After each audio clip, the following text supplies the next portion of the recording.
Hi, everybody. Mo Davis, Tribal Outsider. Thank you for tuning in. So, I finally got a chance to watch the documentary that was created um, on YouTube, or not on YouTube. It was aired on YouTube, created by the Egyptians in response to Jada's version of documentary and events. The reason why I'm using Egyptians was because it wasn't created by Egyptians at all. The documentary was produced and hosted primarily by a South African. There was a co producer, like junior co producer, something that was Egyptian. But most of the hosting and most of the production was, in fact, done by this South African and his entire team, or in their entire team. I'm not sure if I'm misgendering. Um, there's no discussion of the gender identity of the individuals, so if I misgender you, I apologize. It was really, really informative. So I've been fascinated with ancient Egypt for a long time, given that it is a large part of my own heritage and my history. And so I've always been fascinated, always researched the pharaohs, the different dynasties from a very young age. Um, and I've also researched, my lineage and my culture and my ancestry, not just the pharaonic ancestry, but my ancestry as a whole. Um, and when I look at the information that I was given in this documentary, it was really interesting. And I actually managed to learn a few more new things about Cleopatra, um, which is great because,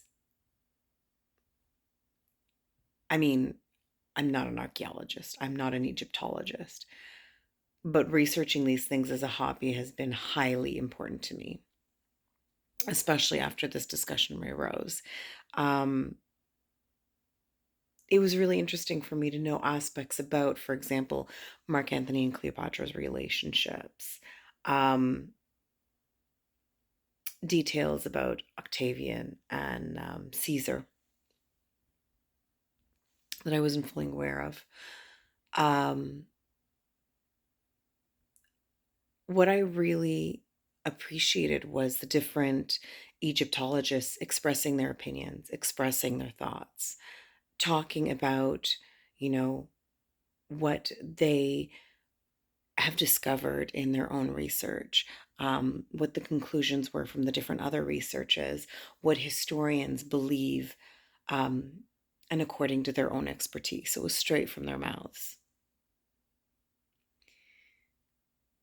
But I started to get frustrated when this documentary was less about Cleopatra, the pharaoh, the colonizer, the seductress, and it became more about Jada's documentary and discrediting and disqualifying. So I think at this point, we can all confirm it's not a very accurate documentary that Jada did. Um, facts about how she was a scholar more than she was a politician. I mean, duh, that's highly inaccurate. Um, Making her seem like a warrior when really it was actually the Kush Empire who produced the largest of female warriors that went into battle. Yeah, Cleopatra had some fight in her, but not the same, not as portrayed. They made a lot of renowned, brilliant Roman minds seem like idiots in the Netflix documentary. And I mean, race was not accurate in that documentary either. And if we're talking about the Greek Macedonian heritage. I mean, they really broke down in the YouTube documentary, they really broke down the possible wives that became Cleopatra's mother, that would be Cleopatra's mother. And it was really broken down very well. It was very well explained. And the evidence is there. There's no way she could have been black. There was also no way that she could have been one of the Egyptian people. She was likely, due to inbreeding, Macedonian Greek. I got really disappointed when we started interviewing Zahi. I had, already started to cringe a bit when the documentary started to go into the direction of defensive as opposed to informative and educational, which is really the purpose of a documentary. It is to stick to the facts of what is, of what we know for certain. And then all of a sudden, it became about discrediting untruths that weren't even mentioned in this documentary. So, should someday Jada's work be recognized as what it is not, which is not a documentary, and be removed and remove its title of documentary, some parts of this Egyptian documentary are going to seem irrelevant, and they're going to seem like they don't make sense, really. And that's going to be because in a documentary, there's no place for gossip and drama that doesn't pertain to the story that is being told. Now, when the interview came to Zahi, I really immediately started to cringe. First off, it's 2023. Old age does not justify bad behavior or ignorance. For him to call our African American brothers and sisters the blacks. Now, I'm not calling you guys that. Assure me. Trust me. I cringed and I was really disgusted when I heard that term. None of the other professionals on this documentary spoke like this, referred to terms like this, even when speaking about the other docuseries. This language was not used. The fact that Zahi used it really brought out this elitist, arrogant, and somewhat racist point of view. He used outdated examples of an issue or an event that happened, I'm assuming in the 60s, 70s, maybe 80s, where he was in the States. And I guess there was some sort of a protest because he tried to explain to African Americans that no, Egyptians were not your black ancestors. And then I guess some Afrocentric fundamentalists at this summit or meeting walked out on him and ended a protest. And he referred to them again as the blacks. And he continued from that point on to refer to African Americans, not just the fundamentalists that walked out on his speech, but just in general. He referred to African Americans as the blacks. And I was just shaking my head.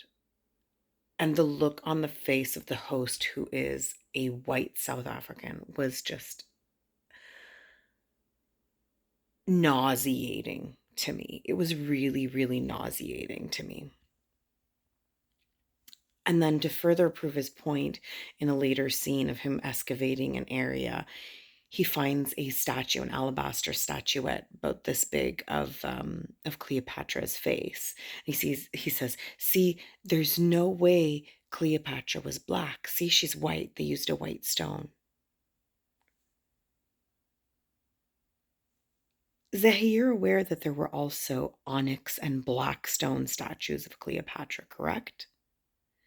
Like, that argument is irrelevant to anything.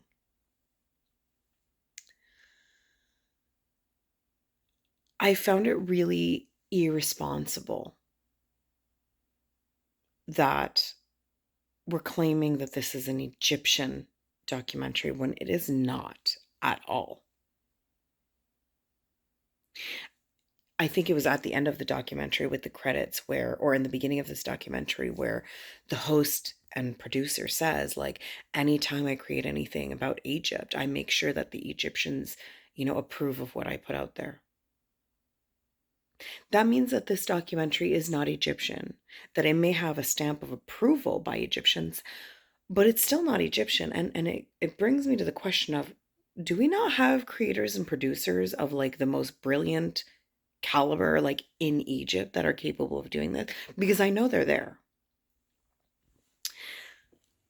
And further, to choose a white South African, like from a nation of an apartheid with a history of racism against Black people, of all the hosts and all the producers, this is the one we had to use for this documentary. I'm so disappointed because I know Egyptians in general are not racist. And although there's a lot of shadeism that is embedded in elitism that came from being colonized, it came from our colonizers, not from us. Because we came from a nation where race wasn't discussed in those terms and in those ways. And although there was a lot of inbreeding to maintain lineage of certain cultures among the rich and elite, the general public just lived and didn't really discuss race from anything we are finding. I think the first finding of it is when the Arabs colonized Egypt. That was the first ever discussion of race. And then it was really discussed when the British came. So it's really insensitive and irresponsible in a time where our entire nation is being accused of being racist, to choose this particular producer and host. I'm quite disappointed and I'm really shocked. And I haven't read the comments yet. And if the comments are interesting enough, maybe I'll do a part 2 to this. But I mean, I gotta say, I know the talent is there in Egypt to have produced our own documentary. I mean, the talent is clearly there. We had amazing English speaking Egyptologists speaking really great information. And even when it came to discrediting, which I'm sure was kind of like questions being pulled out of them to discuss the race issue, which was never a part of Cleopatra's time. This wasn't a question in Cleopatra's time. So why is it part of the documentary? Because, well, Jada. But even when it was discussed, our Egyptologist, with the exceptions of Zahi, addressed it in a very respectful way that was very matter of fact and evidence based. So we have the skills, we have the people who have the knowledge and the data and the experience and the expertise. Why couldn't we find an Egyptian? I'm just not gathering. Why couldn't we find an Egyptian to produce this? So thanks for listening to my 14-minute rant. Please like and subscribe. My channel is more so about being a person of color in North America. But seeing as I am Egyptian, and this did kind of pique my interest and affect some of my, I guess connect is the better word, to some of the issues that we as Egyptians face in North America, and brought up some really important points of discussion and questions. I thought it was important to discuss this, but I can't discuss this without also discussing it as the tribeless outsider that I am, critiquing all sides. So, like and subscribe. I'd love to hear what you have to say, as long as it is not ignorant. um, and let me know in the comments, like, how do you feel about what Zahi said? How do you feel about this documentary? Do you think it did justice to the talent we have in Egypt when it comes to production and entertainment and information and documentaries and data and experts?